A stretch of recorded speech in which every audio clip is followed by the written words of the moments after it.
Hi, welcome to the Anthony and Todd Show, a weekly podcast that critiques and memes music. I'm your host, Jonathan, aka 93 Punks. Take one down, pass it around. 92 punks on the wall. God damn it. And I'm joined by my Everton of co-host, my best friend, my pal, my amigo, my droog, Vincent. AKA the Tool who doesn't listen to Tool. Nice little throwback to the first time we talked about Tool. I'm good. I'm tooled out for... I thought I was tooled out after the second Tool album. I'm tooled out forever now. We're told I will never listen to another Tool song. I'm good. Except for the music videos. I'm good. I'm good forever. I'll listen to Schism again. I'm good forever. Well, that's your opinion. That's just like your opinion, man. I'm good forever. Big Lebowski reference. Anyway, keep going. This is the Anthony and Todd Show. Yeah. We're a weekly podcast that creates some memes music. We're not Is It a Film, so don't make any film references. I make music references, and Is It a Film? I'm going to make film... We talk about Eraserhead and Silent Hill on a regular basis in this because podcast. they're quintessential to music. And... That's it. He fucking hits the Eagles, man. Quintessential to music. Oh my gosh. This is episode 104 of the Anthony and Todd Show. 105. God damn it, Jonathan, you write the correct show notes. Yeah, well, you fuck up the show notes too, so eat my ass. But I write them because I'm a one-person team, and the first time I subsidize my work to you, you mess it up. I mess up one part in my butt. I actually came up with AKAs and episode titles this time. I usually forget. For both shows, actually, so eat my butt. This is episode 105 of the Anthony and Todd Show, an episode I would like to call I Wish Tool Would Still Be Good. Yeah. Today we're going over a lot of good stuff this week. A lot of great albums. Honestly, for Frontal, I didn't like this. I didn't like really anything this week. Yeah. Even the best thing on here was just eh. Yeah. We're gonna go over the latest 93 Punks album. 93 Punks. 93 Punks. We're gonna go over the latest Off With Their Heads album, Be Good, and Tool's Fear Inoculum. The fear of vaccines. Vaccines. Is that how we decide what it was? I don't know what inoculum means. I finally looked it up. So inoculum is the substance used in inoculation, which is the same thing as like a vaccine. Did we joke about that? We joked about it, and then we were correct. God damn it. We're always one step ahead. One step ahead of you, Tool. You think we don't know? We know. Oh my gosh. Before we start, if you want to follow Anthony and Todd Show on social media, Twitter, Instagram, Facebook, you can find us at The Anthony and Todd Show. If you want to support us monetarily, you can do so by going to patreon.com/The Anthony and Todd Show. If you want to subscribe to us in audio form, you can do so by going to Spotify. I almost wanted to say Instagram. That's wrong. Spotify. iTunes, Apple Podcast. Got it right the fourth time. And Google Play Podcasts. You can find us under The Anthony and Todd Show. And you can find us on YouTube, youtube.com/The Anthony and Todd Show. Okay. Are you ready to see 93 Punks? Is it funny that Vic Mensa has the collective angst of 93 punks? He doesn't have the collective angst of 93 punks. He has the collective angst of 93 middle schoolers. You're not wrong. Time to go over the latest 93 Punks album. 93 Punks. 93 Punks. The self-titled debut and hopefully the only project of 93 Punks. 93 Punks is a punk rock side project formed by Vic Mensa, who is one of the most notable figures coming out of that Chicago post-drill scene, up there similarly to Chance the Rapper, even though Chance the Rapper is a little bit more popular than him. He was good. Not until recently. Not recently. Recently, all I know is he really loves his wife, and that's about it. At least that's better than fucking what I could say about Vic Mensa. Vic Mensa really likes to be XXXTentacion. But somehow worse. Musically. Personality, I have no idea. But musically. Well, he's still alive, so I guess he won in that regard. Damn. That's really dark, and I feel bad for it. I don't. XXXTentacion's a woman beater who beat a man half to death because he thought he might be gay, so I don't feel bad about it at all. Fuck you, XXX. But that's also going to Vic Mensa, because Vince Mensa just screamed at XXXTentacion's mother. Wasn't that the story? He just like made fun of her or something.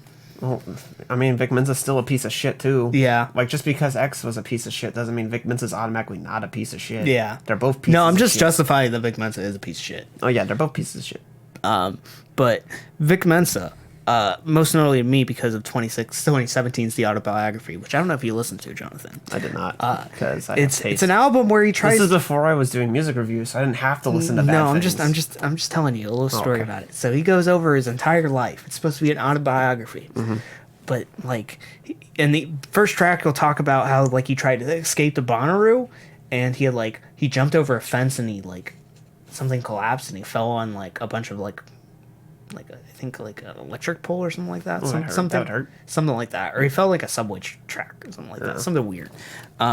He mentions cool things like that. He'll mention in the line, but the rest of the tracks he's talking about how he's rolling like a stoner, and he'll bring up like a bunch of generic shit that like any person can bring up that is not individual to him. Yeah. So it's not an autobiography. If anything, it's a biography because it feels like someone else has written his own narrative. Yeah, like, say what you will about like Logic in general, but at least Logic on like the supermarket was bringing up his like growing sexual assault allegations. That's personal to him. Vic Mensa was like, I think I can outdo this. Yeah. And I don't know if he succeeds because I think that album's a lot worse than this. But like, Yeah. Well, this one's bad. This one's bad. Well, let's keep. Well, so we know what Vic Mensa is. So what is 93 Punks other than just Vic Mensa being edgy? Well, it started in 2018 with a collaboration with Bad Brains frontman HR. If you're unfamiliar with Bad Brains is one of the most important hardcore punk bands of all time. They are one of the like key part of the like Washington D.C. group. They're also notable for being an all-black punk band, which not common, unfortunately. Yeah. They're really good. However, they're also kind of infamous for what's kind of become known as the lingering homophobia. the lingering homophobia, but like it's often called the germs incident. Basically, what happened was at one point. No, not the Germs incident. The Big Boys incident. Germs is a different band that had a gay lead singer.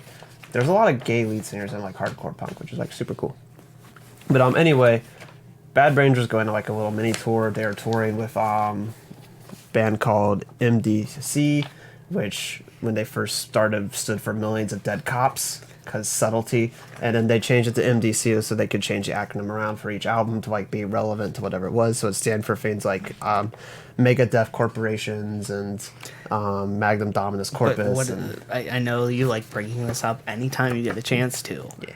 In real life too, but can you go back to them? Anyway, the incident was they were on tour with them, and Bad Brains was staying at the home of like one of the venues like owners, and at the time the lead singer of Big Boys was there, and who was openly proudly gay, and there was this whole incident, and it ended with HR of Bad Brains and some of the other members basically telling him that he was going to be burned in hell because he's gay. They're all into Rastafarianism, which has a long history of homophobia, as does all religions, even tangentially related to Catholicism and Christianity, because that's just how that shit goes. Basically told me he's going to be burned in hell, and there's a bunch of like back and forth of like who said what, blah blah blah. Point being was MDC and Bad Brains cut ties, and it was a whole mess. In time, members of Bad Brains have all kind of like, yeah, we were young, we were really into Rastafarianism, we were kind of ignorant back then, and we've all grown, and we're trying to put that past behind us. We won't say that this didn't happen, because it did, and that's an notable thing. We were all young, we were stupid, and we're trying to be better. Except HR. HR never says. HR has not gone on the record. So the one person who's crucial to this. The one person who's crucial to this. HR, however, also has gone into major drug use, like crack, and has since been diagnosed with schizophrenia and also a brain disorder that caused him to have like excruciating like headaches that pretty much put him into little mini comas. So yeah, they worked together to produce the absolutely god-awful cover of the Cranberries Zombie. Which, have you ever heard the Eminem track off Revival where he samples that? No. Is it better? Oh, you haven't? I was going to ask you if it was better. Because I didn't want to listen to Revival. You lucked out. Good. This new album, after working on that terrible cover, 93 Punks began working on an entire album of material collaborating with the likes of HR again, and the great roster of Blink-182's drummer Travis Barker, Good Charlotte's Joel Madden, people I've never even heard of, like Loco with the Mask, and then of all people, Rage Against the Machine's Tom Morello, and then Francis and the Lights as well. I don't understand what Francis Lights on this fucking thing. I don't understand what Tom Morello is doing on this thing. Did he like run out of royalties from Rage Against the Machine? Is he just bored? Zach De La Rocha does that every once in a while. He'll appear on like Run the Jewels track. Yeah, but like, is he just bored? I think he might just be bored. No, is Tom Morello part of the super group with Rage Against the Machine and Which one? There's like a couple. Philip Prophets of Rage, I think. Yeah. Yeah. I think he was part of that, which it was bad. So it's a mix of trap, post-hardcore, emo, and pop punk, which it ends up just being pop punk. This is just a pop punk album. It's pop punk with a lot of emos, melodrama, and like post-hardcore like sensibilities. But here's what I don't understand about this album, because like, say what you will about other albums we've talked about this year that are fucking terrible, like Iggy Azalea and Logic. At least like it's a clear standpoint of like what the album was being made for and like who for. And like it might not have been timely, i.e. Iggy Azalea making a 2014-esque album in 2019, or Logic making a fucking early 20s alt rock album in 2019. But what the fuck is this? Trap is like a modern day like hip hop big like thing. The sounds he's pulling from punk haven't been popular or relevant in a decade. So like, who the fuck is this album for? It's for like, pop punk fans who really like XXXTentacion. Did those even exist? Never say never. Oh my god. Let's get into this album and some of the dumb shit that we have to deal with on this album. It's just like I don't know how to. This is just like Vic Mensa wanting to be just either Blink-182 at their like peak of just popularity. So like Dude Ranch, Blink-182. No, Enema of the State was their like most popular album. That's like, but this feels more like Dude Ranch. Yeah. And also XXXTentacion and that style of emo rap. Yeah, but it's not like emo rap is more melodic. At least now it is with Juice WRLD and Trippie Redd. This is not. There's not a single moment on here that like, or like a song on here that works, because you have like Definition of a Fuckboy, which just sucks and makes no goddamn sense. Also includes the like homophobic prison rape joke where he's talking about now you mumble rapping because you got a dick in your mouth, about like a wannabe like SoundCloud rapper who winds up in jail. Hilarious. Yeah. I was laughing so fucking hard at that shitty joke. Then you like followed up with 3 Years Sober, which is just drug abuse cliche after drug abuse cliche, followed with like lines about like that's how I fuck myself and call it masturbation. Again, so funny. I was laughing so hard. Also later on he references like taking pills and stuff again, like that. So he isn't. So he's either lying and was never sober, or he's lying about doing drugs again. Yeah. Either way, you're lying. And then you have a commercial break, which is the only moment that I was like, oh, this reminds me of a punk song, because it reminded me of all the times Dead Kennedys would do random commercial breaks in their albums, except theirs made sense and were actually funny. Yeah, this is, so it's like trying to do, like it's trying to talk about ICE. Yeah, it's literally just trying to talk about prison camps. And it goes into the Camp America, which is a song dedicated to prison camps, but doesn't understand fully what prison camps are. Yeah, it treats like prison camps like it's a critique of suburbia.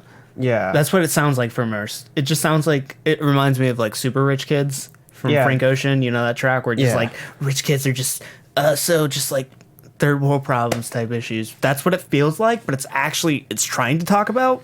Yeah, it's talking about prison camps, and it does it in a way where like it's trying to like, oh, what if prison camps are like marketed like a summer camp? But then, like, every once in a while, like, it just completely drops that metaphor. Yeah. And it kind of throws into question, like, how much of the metaphor does he actually understand? Yeah. And coming from an act, 93 Punk, who recently just did a protest. They did, like, a set outside, like, an ICE detention center, or, like, near an ICE detention center, which was good, because you can go protest ICE and at the same time protest 93 Punk. Well, I think it's also telling how I only heard about that today. Yeah. When you told me about it. Because that's the impact they had. Yeah. Then you have It's a Bad Dream featuring Good Charlotte, which is literally just every emo melodramatic cliche, and it's just Joel Madden and Vic Mensa trying to out cliche one each other, and then getting stupid with lines that make no sense. Things like, I chase pussy like I'm playing in traffic till like car crashes. So like, are you driving or are you playing in traffic? Which one are you doing? And then it's dumb. This thing's just overtly edgy. Yeah, that's all it is. It's like, and it's not even like overtly edgy with a message because it doesn't know what the fuck politics is. Yeah, it acts like it does, and when like it's like mainstream will figure it out, but this thing doesn't think for itself, and it doesn't know what the fuck it itself is. It randomly will throw in like a political line that makes no goddamn sense. Like, for Years Sober, there was like a thing where it's talking about like the potential, and it just like talk like, if I had potential doesn't mean I'll be successful. And he talks about all these things. It could be, I could be this. Like, I could be a politician. Just blame it all on religion. Like, I don't even know what the fuck that's trying to mean. Like, I understand you're trying to make a commentary about like conservative Christian like politicians, but what the fuck does that reference have to do with anything you've talked about beforehand? What are they blaming on religion? What the it's this whole thing feels like it's what a parody of punk would be, except it's too self-serious to actually be a parody. Yeah. And then you get in the fist fight, which opens with the intellectually philosophical, relevant, and mind-bogglingly brilliant line, "Put your hands where your fist at," because apparently hands and fists aren't the same part of the body. Watch, you ready to see a magic trick? This and then God. they're not the same thing. That features Loco with the mask, where they're both trying to do their best Denzel Curry impression. Yeah. And then it ends with the only moment that actually sounds like a punk bit, where he's like screaming fist fight in the parking lot in a way that's reminiscent of like early Bad Brains HR, which I know it's not actually HR because HR sounds like shit nowadays because he's like cracked out of his mind and he can't perform anymore. Then you have I Cry Too, which is just... That's X. That's just XXXTentacion. I feel like I'm listening to 17 and I'm revisiting all these terrible memories I have where it's just like, if you have suicidal thoughts, don't listen to this because I'm so edgy. Yeah. You can't handle it. And I'm just like, okay. He's trying to feel like he's just the saddest boy in all of the world when in reality, he's... goddamn just pretentious. He literally wants to sound like he's like relevant, and he's like presenting lines of like, I'm so above all of you. If like, is it me or does everybody seem so afraid? But then you ruin it by saying like, I cry too, implying that literally saying like, oh yeah, we're all in this together, we're all doing the exact same thing, but I'm above you all somehow. Fuck you. It's just trying to, it's like when toxic masculinity, especially on the latest MGK project, tries to open up and to seem like it's important and fragile, it is the worst kind of toxic masculinity, because it's toxic masculinity that's trying to use that power to be something more than it actually is, and it's like ego is even more inflated than it already was previously. Then you get Persephone, which is his romance ballad about being an emotionally abusive individual, where you get things like she said he was emotionalist, so he decided to cheat on her with a bunch of people on this tour because that's how he got over her, rightly pointing out that he's kind of an asshole. And then like basically with lines like no one's ever gonna hurt you like I do, but I'm not worried about it because I know you'll never leave, which is just straight up abuse. That's like abuse 101. This is not the first time Vic Mensa has mentioned. I think it was the track he did with Weezer on the last album. Straight was talking about him just abusing someone. You get a Bad Brain interlude, which just sounds like a really, really poor recording of an old Bad Brain track, but with modern HR singing, so it doesn't actually sound good. You have Numb, where he's talking about doing drugs, despite earlier saying he was no 3 years sober, but still hungover. Then you have Fine, which is labeled as a sketch, despite the fact that it has a chorus, a verse, a melody, lyrics. It's very much just a fucking song, but it's a sketch. Also, it's Fine stands for fucked up, insecure, neurotic, and emotional, which I feel like the fucked up was... That sounds like a Hot Topic t-shirt. It does. And also, like, fucked up, like, literally covers all of the other three, so, like, it's not adding anything. It's just there to get the anagram. You get the United States of Evil, which is probably the most, like, production-wise, like, put-together song, because it has Tom Morello on it. But his vocals are so down-tuned and distorted to the point you can't fucking make shit out other than burn down the White House. Yeah. Which is a overly edgy but ultimately meaningless political statement. This is where I want to get into action. I Cry 3 with Francis Lights. Just straight up Francis Light tracks. So if you know what you got with Francis Lights, if you like know him, his essentially stick is if you take like guy from Genesis. Which one? One of the two big guys. Oh, Phil Collins? Phil Collins. If you take Phil Collins and you just put autotune on it, and you just put like a very simplistic like trap beat, that's what it is. Sometimes it's good. Like I like Francis Lights, but like this is a bad. I like of it. Francis and Lights, but I'm always constantly disappointed in him to the point where I always question whether I like him or not. But sometimes there's like a moment where I'm like, oh, that's okay. Yeah. But this is just this is one of the bad moments where I'm just like, it's pointless to be on here. 2, it's just like a rough draft segment. Yeah. That like completely ruins the vibe, because to have this little like trap moment just feels pointless after just having a bunch of hardcore moments. Not even hardcore, shitty like pop punk wannabe. Yeah. Post hardcore and like. Yeah.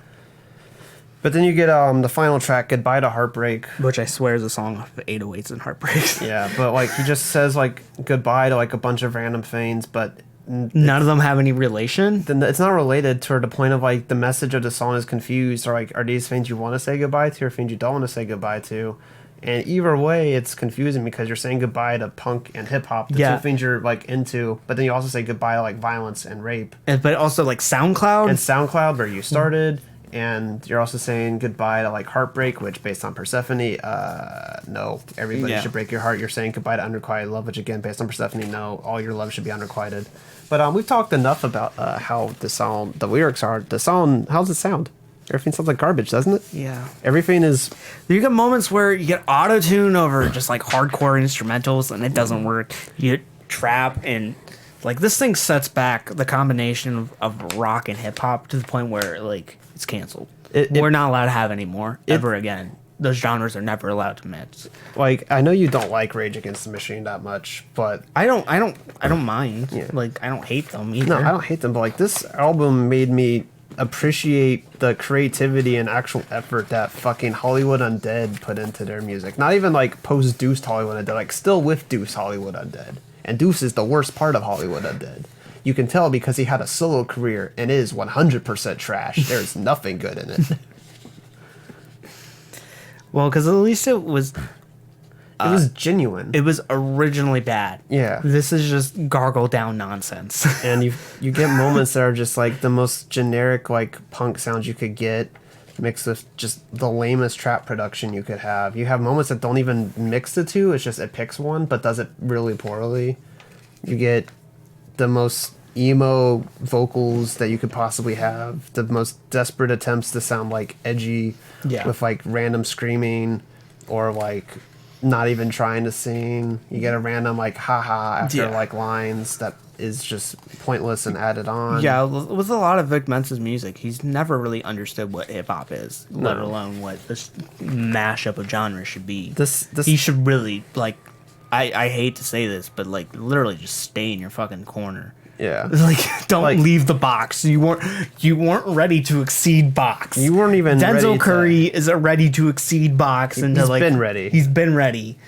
But like you stay in box. As much as I hate to admit it, like Logic compared to him had a deeper understanding of the genre he was moving into. Cause like it was bad, but like it was consistently it was bad. consistent with like what was bad about that genre.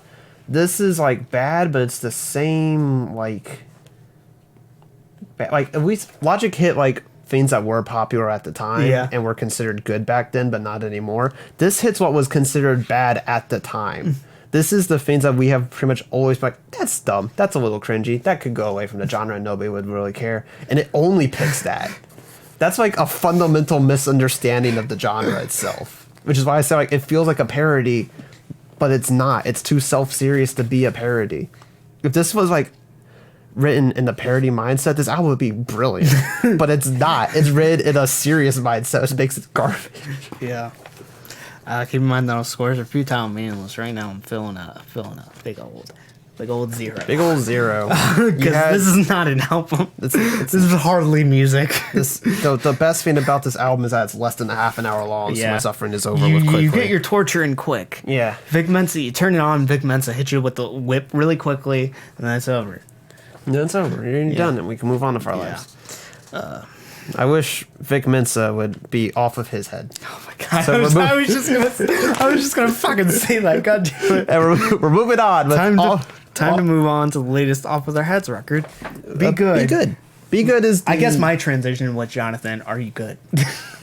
Hopefully, if not, you need to be good. So let's talk about Off of Their Heads. Be Good is their.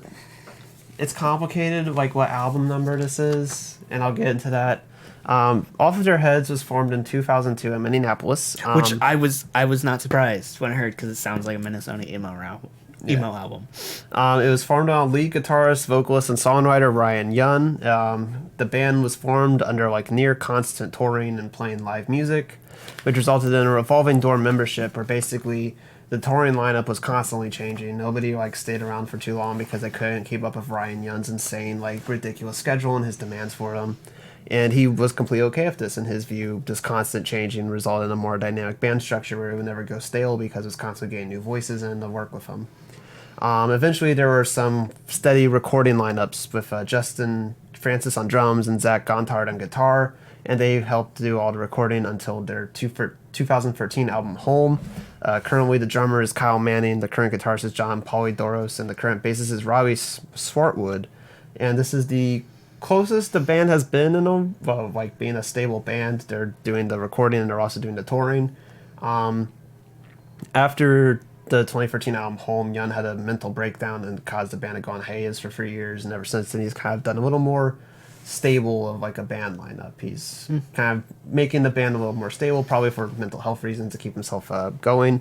During their time before their like first albums, they did just a fuck ton of EPs and 7-inch splits with other bands, with all the lyrics being focused on like hard living themes and like depravity and like things like that.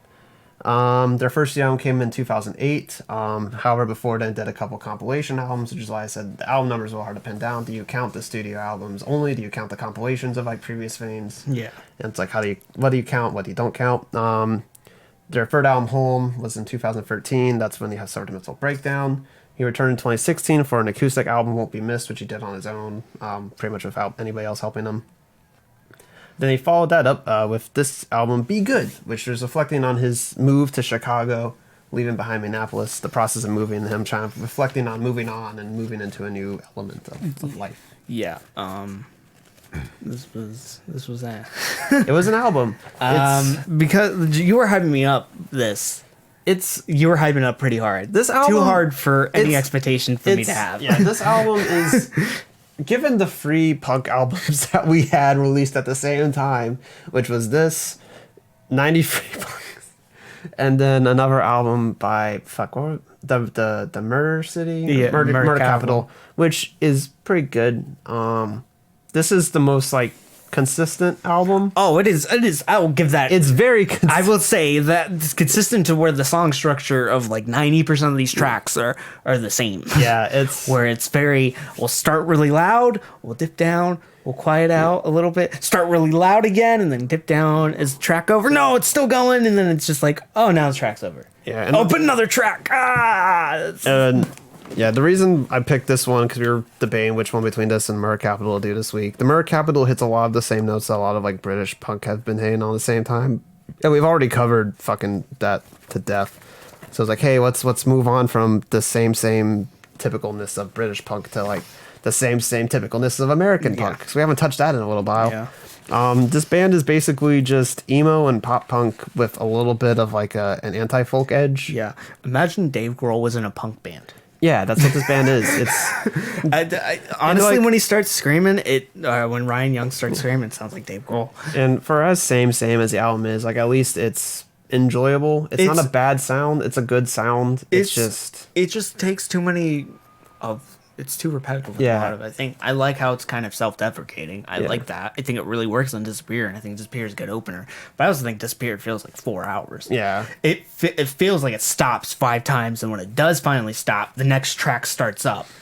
because all these tracks start up really loud. Yeah. They don't build to it. I think the only one is Locking Eyes. I think it's the only one that feels like it actually has build up to it. But we're just like starting up. There's no build up to a lot of these moments. This is an album that like showcases the fact that this is a live band and it was formed as a live band. It feels like a live set. It's clear that Ryan Young thinks of Fades in terms of what can I play live really well and not what leads to an album structure. And it's results in an album that has like no lighter moments, which you can do. Otoboke Beaver did that really well, but what Otoboke Beaver did was a intensity that's like and speed. Oh, and but like, also they switched it up to a ridiculous degree. And a ton of switches. Like it was like switch up from one intensity to like another high level intensity, just different. But not just intensity, like beat switches. Yeah. We're getting like just ridiculous out of the blue moments where it's just like, oh, this is just a completely different song. It feels like, which makes for like a half an hour of like intensity that like you're carried through entirely. Or this is a half an hour of like the same note, but it's not intense enough to warrant the chaos. Yeah, and it's not different enough to warrant the full listen. Yeah, it has that emo feel, like American football and Pedro the Lion type feel, which at least it's not as bad as American football. Yeah. More Pedro the Lion, but not as good. But it doesn't reach the highs of a pup. Yeah. And it also reminds me, at least with the performance, reminds me a lot of the latest Purple Mountains record. At least how self-deprecating kind of feels, but it doesn't really have any uniqueness to it. It's nice that he's poking fun at himself and he's poking at these issues, but it doesn't really seem like unique to him in a particular nature. It seems pretty vague. Yeah, and there isn't a lot of. It doesn't feel as bleeding emotionally as it could. Yeah. Yeah. This is just it's a fun album to listen to if you're really into this genre of music.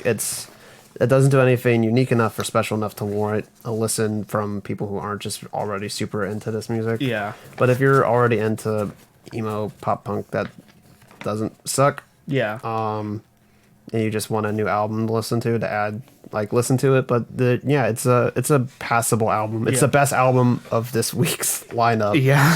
Which isn't saying much, but it's an album. Yeah. It's an album, and keep in mind those scores if you're telling me English right now, I'm feeling it. It's an album out of 10. I don't even want to give this a number. It's a 6. It's 6. Yeah. It's an album. It's an album. Okay. Tool, are you... I'm going to say this for the final time, and I'm never going to say this ever again. Tool, are you ready to listen to some Tool? No. I haven't been ready to listen to some Tool. Even Tool fans were not excited for this album. No one seemed excited. Like, there was a huge buzz for it, but no one seemed interested in it. Like, even people... Like, there was this guy who was, like, a longtime Tool fan. There was this article, I forget who published it, but he's pleading to Tool to not publish the record. It's... Yeah, like, what do you do when a band was so big, and then they just disappear for 13 years, and during that time... people stop caring. And then they'd come back and there was like, oh, hey, Tool's back. And they're like, oh, hey, they're releasing all their stuff onto streaming. Okay. Yeah. And that's the response. And like... Well, let's get into it. I want to talk about this. No, let me say. We're going to go over the latest Tool album, Fear Inoculum. Yeah. Oh, okay, we'll go over that. I have to do that so people know what album we're reviewing. Anyway, but I want to talk about a little bit of like the marketing push. Because, like, this is something that could have been so brilliant in terms of pushing, like, all of their albums into, like, streaming, like, number one. So I think a lot of them did, like, hit pretty high and could have, like, been huge marketing buzz for the album. And it was, but it didn't work. But it did work. They're getting a Grammy for this. They're 2,000% getting... Like, me and Trevor are talking about Grammy predictions this upcoming weekend. I put Tool down for best rock album. Yeah, like they're gonna get it. But for the people who care the most about this, who matter the most, which is the fans of Tool, people who are kids in the late 90s and listening to this music. How like the response was okay. Yeah. Like compare that to, and I had talked about this, like another cult band, because Tool is like a cult like rock and metal band. Daughters was a cult rock and metal band who had couple of albums and then disappeared for 8 years and then came back. the response and the preparation for her album was like from longtime fans was intense. I was fucking all over that shit, ready to go. But that's also Tool isn't cult. Tool's mainstream. They were mainstream, but like their following after like their disappearance kind of turned into more of a cult following. I don't think so. I think it's still mainstream. It's more mainstream than Daughters was. Yeah, but it was still kind of more of like one of the culter bands, more cult-ish bands. I think you just get to a point where it's just too mainstream. Would you consider Limp Bizkit a cult band? No, because they have like major like. I think they had the same amount of publicity as Tool. At their highest peaks. Point being, well regarded but not always high selling band. Yeah. Did it disappeared for a time and then decided to come back. Daughters, and I think part of it is we talked about all of the Tool albums. Tool never really evolved that They much. haven't. I will get shit for this, and I keep on saying it. Undertow was their best one. It's Everything else has just left my mind after reviewing it to the point where I remember specific tracks sometimes. I wondered a handful from like across the albums after Undertow. But they have done the same fucking shit. Yeah. Where you got these weird beat switches that are weird, we're odd. You got Maynard saying these very obscure, kind of pointless lyricism that's just like you have to read into it to really understand it. To the point where we're getting to Latterus, I really did not care because they were more cut and at least not direct on Undertow, but they made more sense on Undertow. And and Undertow was personal in a lot more ways, which made it better. Yeah.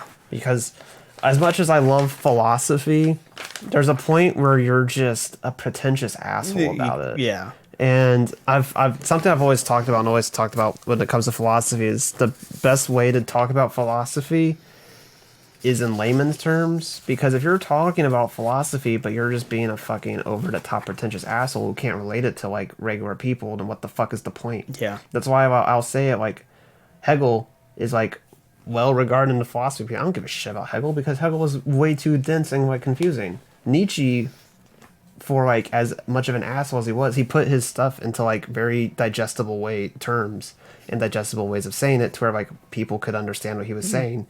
They weren't always fully understanding his ideas, but they could at least understand what he was saying and they could follow him. Kanye West, but the best philosopher. if I fuck this model and she just bleached her asshole, if I get bleached in my t-shirt, I'm feel like an asshole. I understand that. Exactly. That I get existential dread just thinking about that bleached asshole. But Tool was so focused on proving how smart they were that they forgot to let people enjoy their music and understand them. Which, there's a place for not understanding things. Look at David Lynch, my favorite filmmaker. But the difference is... But here's the thing. He doesn't do the same fucking shit. Yeah, and the difference is, like, he isn't trying to give a distinct philosophical point to tell you about life. He's making surrealist movies to be fun and weird and to get you to think a little bit. Yeah. Because you can be weird, but if you do the same fucking shit for 20-something fucking years... I'm gonna stop caring. No one gives a shit. Quentin?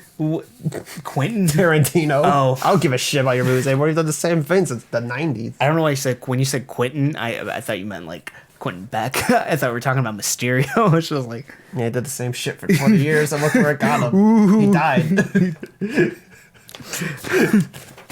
That was a dumbass Spider-Man Far From Home reference. Spoilers, by the way. I don't give a fuck. Spider-Man's out of the MCU. It's not canon. Yeah, it doesn't matter. Fuck him. Yeah, let's go over Tool's Fear Inoculum.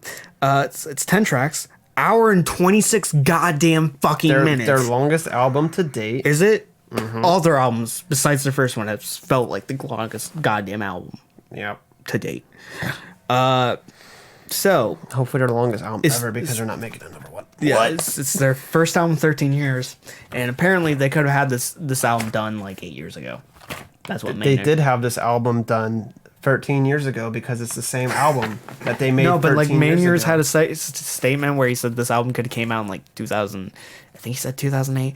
Maybe it was 8 years ago, 2008, something like that. There's a statement from him. Because they didn't evolve. And that's what I was getting to the point of like Daughters and why Daughters was like better. Is like every album Daughters made was distinctly different than the last one. It still sounded like Daughters, and it still was like, yeah, this is a Daughters release. This couldn't be any band other than Daughters. But it showed them like evolving their sounds, because like their first sound album was like a very clear like power violence album influence of like noise experimentation, and then they like toned in like a lot of the like harder elements of like power violence that make it not as listenable, and like we're focusing more on still being like very heavy and fast, but like a little more thoughtful, slowing it down a little bit, not doing these intense like ridiculous beat switches. And then like their self-titled was like more thoughtful, like their actual song length songs, not like less than a minute. And their beat switches were still like noticeable, but they felt more organic, not like sudden. And then they come out with the fucking, after 8 years of like taking 8 years to do separate projects and actually evolve as musicians and people, to make an album that sounds like it took 8 years evolving from the last album to be like very different from it. Whereas this sounds like they took a month to evolve and then just sat on the album for 13 years. It kind of reminds me of Weezer, and it's like I like the latest Weezer album. I'm one of the long few. Me and Trevor are some of the long few people who I do. still haven't even listened to it. I just don't give enough of a shit about Weezer. You know, that's a lot of people, but they really haven't changed personality-wise, just sound-wise. That's about it. They're making more popular music than they ever have, but like at least it's. I kind of respect that, but they're also. It's not like. I feel like they're just copying, pasting tracks. Maybe some of the lyricism, yeah. Any of the lyricism that Rivers Cuomo's ever had is about pretty much the same, because he's just the same angsty teenager he's been for like the last 30 years. But this is just... honestly, the first half... two different sides. I listened to this 2 listens, got 2 different experiences on each listen. Or different experiences on each listen. The first half. Is just Tool. I said at first it sounds like a shitty cover band of Tool, but I think more limiting it down to that is that it's just no build up. Yeah. It feels like it's build up, but it doesn't build up to anything. It's all build up. Maybe that's the correct phrase. It's all build up. Because there's nothing to be built to. There's nothing. There's no key moment. Fear Inoculum, the track, goes on for like 16 minutes. It feels like it goes nowhere. All these tracks on here, besides like stuff that are like interludes, are like which are around like 2 to 4 minutes. Like the main tracks on this album, all of them are like 13 plus minutes. They go nowhere. And they go nowhere, at least on the first half. They go nowhere. On the second half, it feels like there's just like recharted territory. Like starting with the Sunding, it seems like we're getting into like older material. Descending at least like more like it's not good as stuff that was on Lateralis, or at least like where they left off, or not. No, they didn't leave off there. There was 1,000 words or like 10,000 days, or whatever the fuck that was. We didn't cover that one, which it didn't matter because like they haven't evolved since Lateralis, so like clearly that album wasn't going to be any different. Yeah. So like it just seems like the natural conclusion after that, where they would have been is the exact same place. Yeah. I kind of has an anemia effect where I think their most interesting moments are the interludes and the skits. Yeah, the things that aren't actually like them trying to make a song. Yeah, like I think it's La Tene Courtrai, La Peur, and Chocolate Trip Trip. Some more interesting instrumentals, but not anything to save the fucking hour plus. Also, why did they spell Tempest with a 7 if it's not even the 7th track? Yeah, that's what I was thinking too. I think it's because they're pretentious and they want you to know it. Oh yeah, 7's like a holy number or something. What does the band sound like on this album? We haven't given a description. We said they repeat themselves, but what do they sound like? Well, Maynard is way more clean this time. His vocals are way more clean, but they're not as good. Yeah, his part of what makes his vocals good is the vulnerability and the crackiness and the fact you can feel his he always like on previous projects, like I think Sober is the best example. He always feels like kind of he doesn't do what I do and hit the mic. He seems pretty distant. Like he's like he's like pretty. Yeah, it seems like there's a distance between him and the mic. This just sounds like he's straight up close to the mic, and like how you would normally record. And there's no like really depth to his persona at all, and he's just giving a shit at least lyricism that is just so pretentious. I really do not even want to fucking understand it. Yeah, it makes sense, like, how in his live performances, they always said, like, he would sit, like, on the stage in a corner with no lights because he had to get into, like, a mindset to perform. And, like, pretty much put himself into, like, a trance-like state, which makes sense when you hear his vocals because it sounds like a vulnerable trance-like performance, so it makes sense that he would have to put himself in, like, ward himself off and put himself like.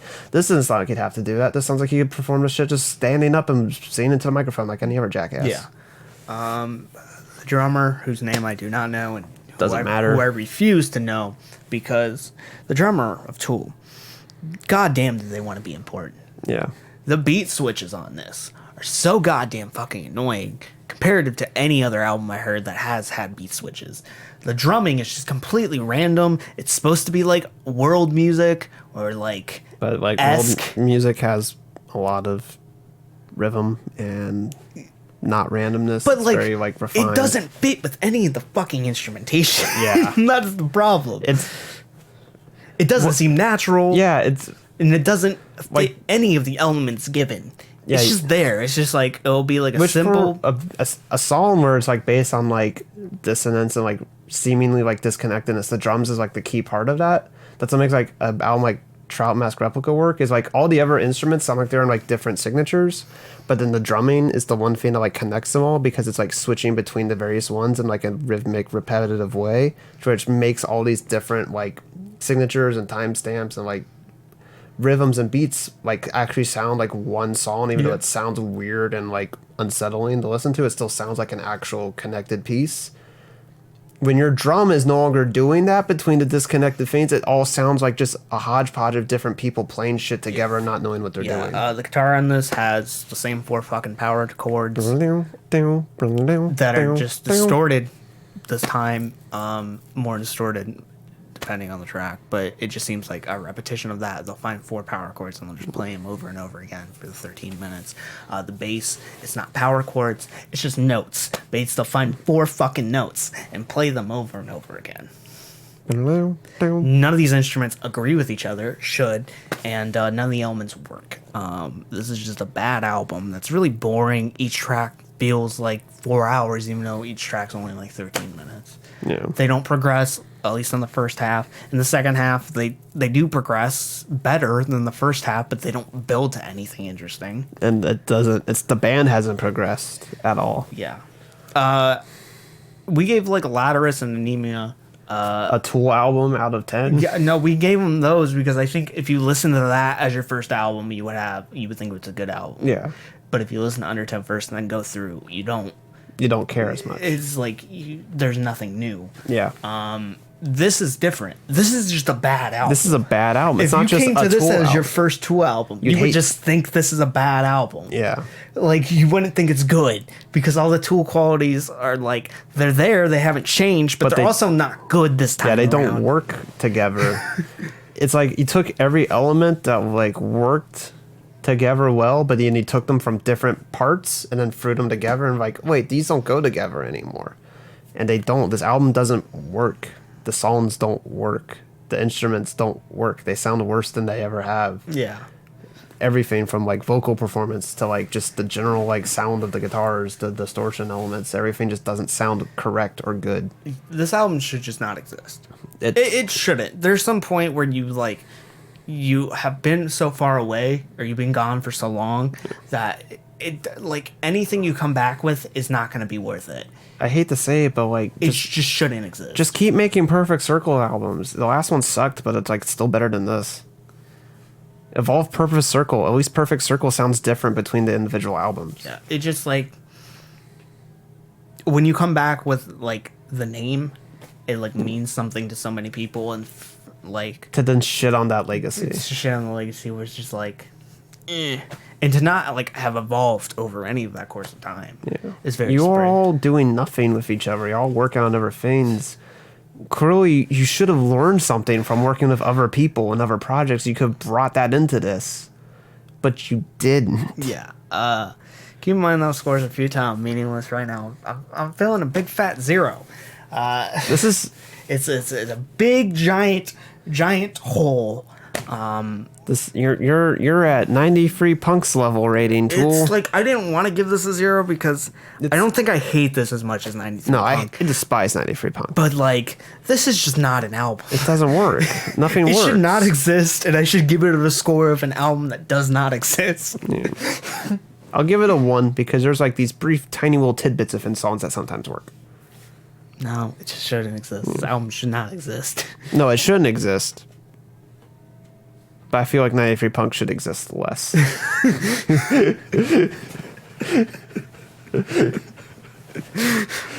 And that's how we're rating it based on today.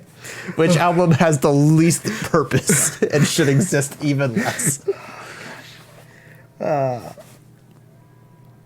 I'm done with this episode. Okay, do you I'm done think with these albums? I was gonna bring up a theory? But Okay, bring it up. how desperately do you think Vic Mensa thinks that album deserves to exist? I don't think even he thinks it does. It honestly feels like a last ditch effort to be relevant. So he hasn't put out. When did fucking his last album come out? He had the autobiography in 2017, but he had it I think an album in 2018 that no one fucking listened to. Yeah, and he's signed to fucking Rockefeller.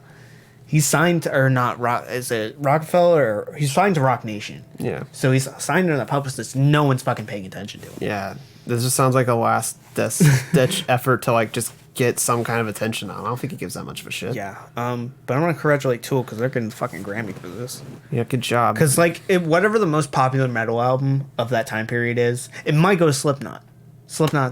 Yeah, Slipknot's a good front runner for that. Another major Even though band. that's just a little bit better. It's a little bit better. At least the songs work as songs, are just repetitive and generic. Yeah. But it actually works as music. Yeah. I think we're gonna wrap it up there. This has been episode 105 of the Anthony and Todd Show, and you can find us on Twitter, Instagram, Facebook at Anthony and Todd. If you want to follow us on YouTube, you can do so by going to youtube.com/the Anthony and Todd Show. If you want to find us in audio form, you can go to Apple Podcasts, Spotify, Google Play Podcast, and Podbean, and you can check us out there at the Anthony and Todd Show. If you can find us on there, search us in the search bar, and you'll find us. We'll be there waiting for you. If you want to support us monetarily, you can do so by going to patreon.com/the Anthony and Todd Show. Give me money so I can buy a jet ski. Are we back on that stupid bit? Yeah, I want to buy a jet ski. Fuck so I can be ski. like DJ Khaled too and get lost at sea. Fuck you, jet ski. Until next time, guys, I'm Vincent. And I'm Jonathan. See ya, boyos.